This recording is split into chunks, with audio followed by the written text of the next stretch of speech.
निघासन क्षेत्र में हरिजन एक्ट के तहत दर्ज एक मामले को लेकर विवाद गहराता जा रहा है। पीड़ित का आरोप है कि आपसी विवाद को बढ़ा चढ़ाकर भीम आर्मी के दबाव में फर्जी मुकदमा दर्ज कराया गया है। पीड़ित का कहना है कि जिस व्यक्ति से विवाद हुआ था उसका ऐसा कोई इरादा नहीं था, लेकिन बजरंग दल से जुड़े होने के कारण द्वेषवश उसके खिलाफ कार्रवाई कराई गई। पीड़ित न्याय के लिए दर दर भटक रहा है और निष्पक्ष जांच की मांग कर रहा है। वहीं इस मामले को लेकर क्षेत्र में चर्चा तेज है और पुलिस से निष्पक्ष कार्रवाई की अपेक्षा की जा रही है। लखीमपुर खीरी से संवाददाता मनोज मिश्रा की रिपोर्ट। देखिए, अच्छाई करना कितना घातक साबित होता है, जिसका जीता जागता सबूत हमारे साथ खड़ा हुआ है।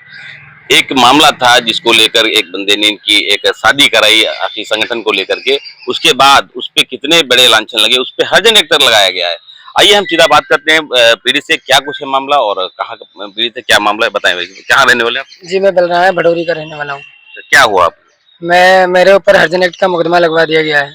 किसने लगवा दिया? ये अमन नाम का लड़का है और जो है उनके पापा का नाम सर्वेश है। इनके साथ में वो एक दीपक जाटो जो है वो आया था, उसने ही दबाव डलवाया कि हरिजन एक्ट मुकदमा लगवाओ।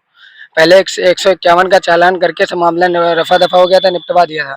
फिर दोबारा दबाव डाल के जबरदस्ती जो है हमारे ऊपर ये चीज किया गया। मामला क्या था पूरा? मामला एक लड़की जो रक्षा नाम की थी, वो हमारे संगठन के पास आई, तो हमारे जो संरक्षक जी हैं उनके पास पहुंची तो बोलने लगे कि भैया अमन नाम लड़का है, हम शादी करने के लिए वो मना कर रहा है, तो आप बात कर लीजिए। तो हमारे पास फ़ोन किया कि आप भड़ोरी रहते हो, मेरे पड़ोस का रहने वाला था। तो हमने कहा कि ठीक है, हम बात कर लेंगे। तो हमने इसके बाद फ़ोन किया तो ये कहने लगा कि भैया हम शादी उदी नहीं करेंगे, जो होगा देखा जाएगा। फिर बाद में हमने अपने संरक्षक जी से बोला कि वो मना कर रहा है। ये मिलने वाला था आपका दोस्त? जी, मेरे पड़ोस का ही है जी। बहुत मतलब घर जैसा संबंध था हमारा पहले। ठीक है, फिर तो जो है किस कास्ट का है वो लड़का? ये पासी कास्ट का है। जी। तो फिर जब हमने इससे ये बात कही, फिर अपने संरक्षक जी से बोला कि ये बात वो मना कर रहा है। तो फिर एक दाव जो है वो लड़की के पास फ़ोन किया, तो लड़की थाने में एक एप्लीकेशन डाल दिया। एप्लीकेशन डालने के बाद वहाँ थाने में बुलवाया गया, तो वहाँ ये मामला जो है 6 महीने का टाइम दिया गया था।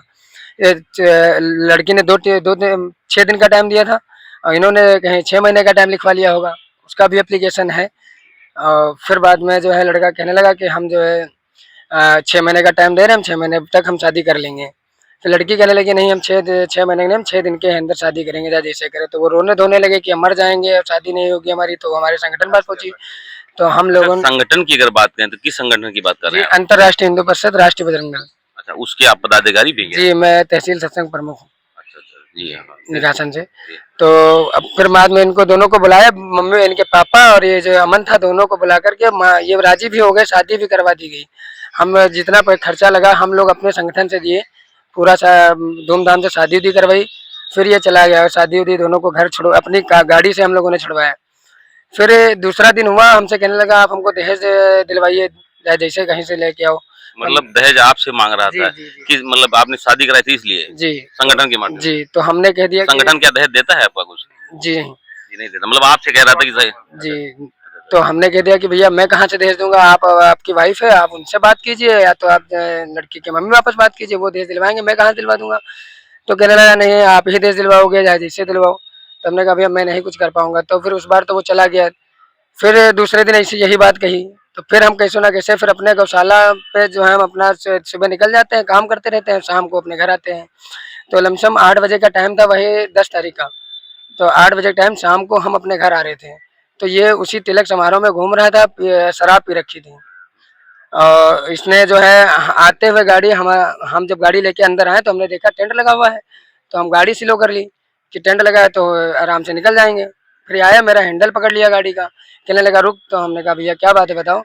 तो ये पास में आया तो इसके मुंह से बदबू आई दारू की, शराब। जिस लड़के की शादी आपने कराई थी उसने आपको रोका? जी, अमन ने। तो हमने कहा भैया आपके मुंह से बदबू आ रही है, आप दूर हटो मेरे से। इतनी बात कही तो इसने मुझे धक्का दे दिया। फिर दोबारा मैंने इसको समझाया, नहीं माना, तो मेरी चाबी निकाल ली।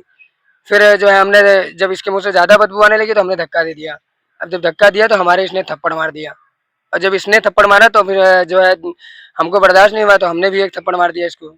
एक थप्पड़ मारा, फिर हम गले बांध पकड़ लिया, और इतने में हमारे भैया और मम्मी को कहीं पता चल गया, तो मम्मी और भैया हमको घर लेके चले गए।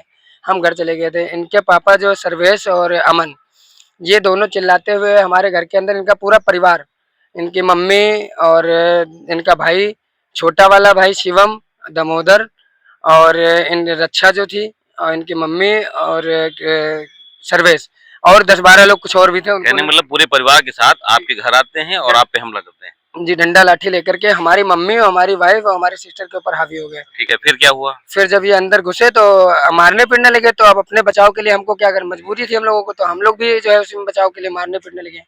सेल्फ डिफेंस में आपको भी हाथ उठाना पड़ा कहीं जी, ना कहीं। जी। फिर मामला पुलिस तक पहुंचा? जी, हमने फिर उसके 100 नंबर पे फोन किया तुरंत उसी टाइम। अच्छा, फोन आपने किया था कि उन्होंने नहीं, किया? मैंने ही किया था, उसका फिर? मेरे पास सबूत भी है। ठीक है, फिर? उसी टाइम मैंने फोन किया कि सर ऐसी-ऐसी बात है, मेरे घर में घुस के मुझे मारने के लिए आए हैं।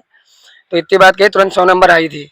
उतने में हम थाने चले गए, तिकोनिया थाने एप्लीकेशन डालने के लिए। वहाँ जब थाने में पहुंचे तो जो फोटोकॉपी एप्लीकेशन की थी ओरिजिनल, वो दोनों हमसे छीन ली गई और हमको अंदर बंद कर दिया गया। मतलब पुलिस ने आपकी एप्लीकेशन लेने के बजाय मतलब छीन लिया आपसे? जी, जी। फिर और मेरी मम्मी और मेरी सिस्टर और जो मेरी वाइफ थी उनको भगा दिया कि जाओ यहाँ से, कोई काम नहीं है। इतनी बात कही तो मम्मी मम्मी हमको डायरेक्टली अंदर कर लिया। तो मम्मी रोने लगी, बाहर खड़ी थी। तो मम्मी चली गई। फिर बाद में जो है, कहने का मतलब पुलिस ने बिल्कुल कोऑपरेट नहीं किया जी। आपको और उल्टा जो है एप्लीकेशन लेकर के भगाने का प्रयास जी, किया। जी, जी। अच्छा, पुलिस ने फिर क्या आगे क्या कार्रवाई की? फिर जो है मतलब वो जो जिसके साथ में हमारा लफड़ा हुआ था वो अंदर जब बंद थे, तो रात में हमारे ही खाने, हमारा जो खाना आया उसमें बैठ के खाए। जो जिससे तुम्हारा विवाद हुआ था, जी। खाना भी साथ में वही कोतवाली थाने में बैठ के खाया जी, था? जी, हमारे खाने में हम अंदर ही था जब बंद थे। तो हमने ही खिलाया खाना आराम से, बाकायदा दोनों लोग बैठ के बातचीत किया। वो राजी था कि हम राजीनामा कर लेंगे। फिर जो है दीपक जाटो जो है और एक लड़का हरद्वाही का है, विजेंद्र अर्कवंशी कुछ नाम है उसका। तो ये दोनों मिल जाकर के अमन की मम्मी और उनकी अमन की वाइफ को, दोनों को ले जाकर के जबरदस्ती जो है पुलिस से दबाव डालने लगे कि इसके इनके ऊपर हर्जन एक्ट का मुकदमा लगाओ। अच्छा, कहीं ना कहीं भीम आर्मी की बात कुछ आई थी बीच में, जी, जी। रिकॉर्डिंग भी एक वायरल हुई उस पे, मतलब वो कौन थे? जी, दीपक जाटो नाम है उनका। अच्छा, उनके द्वारा हमको लगता है मुकदमा लिखा जी, गया। उन्हीं के द्वारा। उनकी जो प्रयास रहा उनसे ज्यादा लिखा। जी। अच्छा, तो आपने अपने संगठन से नहीं मदद मांगी या अपने बड़े लोगों से? जी, मदद हमारे संगठन के हैं, हमारे साथ में खड़े हैं।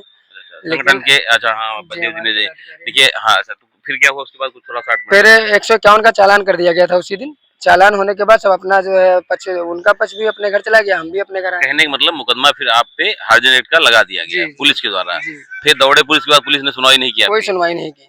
अच्छा, हम चलिए, ये था इनका मामला। अब देखिए इनके साथ में इनके पदाधिकारी माननीय जुनेजा भी मौजूद हैं। इनसे जानते हैं आखिर क्या कुछ अगली मुहिम रहेगी, क्योंकि इतना बड़ा स्कीम हुआ। हालांकि उनके पार्टी के जो भीम आर्मी कही जाती है, उनके अध्यक्ष ने किस तरीके से सीओ से बात की है वो मैं आपको इसमें रिकॉर्डिंग के माध्यम से जरूर सुनाऊंगा। और हमारे साथ में उनके पदाधिकारी जानते हैं क्या कुछ है। आप क्या कहना चाहेंगे मतलब इस मामले के लिए? जिसमें पुलिस की पूरी पूरी लापरवाही है। ये साफ दिखाई पड़ रहा है किस प्रकार से दीपक जाटव की जो रिकॉर्डिंग वायरल हो रही है, सीओ साहब को धमकाते हुए कि आप मुकदमा लिखिए। मतलब वो सीओ साहब बोल रहे हैं कि मैं जांच करूंगा, लेकिन तब भी वो ऐसी बात कर रहे हैं कि मुकदमा लिखो वरना मैं भीम आर्मी पूरी आकर आपका कार्यालय घेर लेगी। तो ये साफ गुंडई चरम सीमा पर भीम आर्मी की है, ये कतई बर्दाश्त नहीं होगी। आज जनपद लखीमपुर में नगर में ब्राह्मण महासभा के सम्मानित पदाधिकारी यहाँ पर एकत्रित हुए हैं और इसके लिए पुलिस को अल्टीमेटम है कि इनका मुकदमा, चूंकि इन 112 पे कॉल पहले इसे कृष्णा नहीं करी थी और सूचना पहले इसी ने दी थी, अगर इसका मुकदमा पंजीकृत नहीं होता है तो अल्टीमेटम प्रशासन को है कि बड़ी एक आंदोलन हम लोग जनपद लखीमपुर में करेंगे। अच्छा, क्योंकि नाजायज मुकदमा जी लिखा बिल्कुल, है। मुकदमा नाजायज बिल्कुल है। ये इसको टूल दिया गया है, इसको दबाव बना करके फर्जी कुछ आपस की रंजिश जो भी जलन रही हो उसको लेकर के मुकदमा लिखाया गया है। संगठन को लेके की बात आई हाँ, थी, अभी जी। कुछ जो चर्चाएं हो रही थी अंदर बैठ गए, तो उसमें कहा गया कि वैसे तो मामला इसका हो गया था, आपस में सॉर्ट आउट हो गया, राजीनामा भी हो गया था। निस्तारण इसका हो चुका था, बातचीत सारी हो गई थी, उसके बावजूद भी जबरदस्ती दबाव बना करके प्रशासन के ऊपर ही मुकदमा लिखाया गया है। देखिए ये है कहीं ना कहीं आलम। हमारे साथ ब्राह्मण महासभा के जो है अवधेश मिश्रा जी भी मौजूद हैं। जानते हैं क्या कुछ रहा इस मुहिम को लेकर, क्योंकि एक शब्द आता है ब्राह्मण, वो अपना एक संगठन आप भी चलाते हैं, क्या कहते हैं इसके बारे में? मैं अध्यक्ष ब्राह्मण परिवार सेवा समिति। एक पक्षी फैसला उचित नहीं है, ये पुलिस की सोची समझी साजिश है। उनको फैसला करना ही पड़ेगा और इनकी एफआईआर दर्ज करनी ही पड़ेगी। अच्छा, मान लीजिए अगर नहीं करते तो क्या आप संगठन के हम माध्यम से? लोग बड़े आंदोलन के लिए बाध्य होंगे। बिल्कुल बिल्कुल। देखिए ये थे ब्राह्मण महासभा के हमारे राष्ट्रीय अध्यक्ष जी। और साथ ही में हमारे परशुराम सनातनी सेवा समिति के राष्ट्रीय अध्यक्ष संतोष मिश्रा पुत्तन भैया भी मौजूद हैं। जानते हैं इनका क्या कुछ ओपिनियन है इस मामले को लेकर, क्या कहना चाहते हैं? हमारा यही कहना है कि एक पक्ष देख के कार्रवाई ना की जाए, सबसे पहले इनकी एफआईआर की जाए, उसके बाद निष्पक्ष जांच हो और किसी निर्दोष को गलत ना फंसाया जाए, यही मेरा कहना है बस।